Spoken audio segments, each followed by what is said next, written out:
Magsisinigang po ako ng isda. Yan po ang ating mga ingredients. And na-slice ko na po ang mga sibuyas, kamatis at bawang.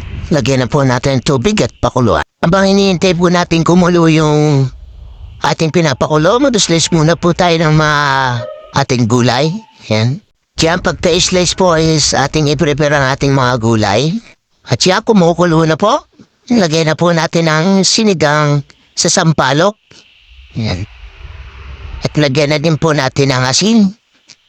Ayan. Para may lasa na po agad. At ilagay na po natin ang ating isda.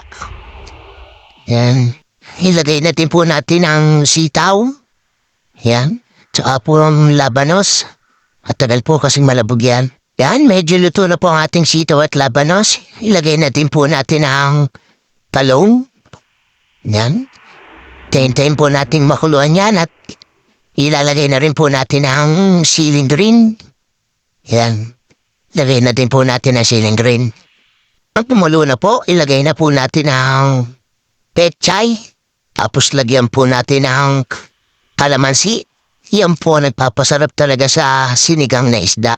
Pag wala po niya kalamansi, hindi po masarap ang ating sinigang na isda. Ayan, luto na po ang ating sinigang na isda.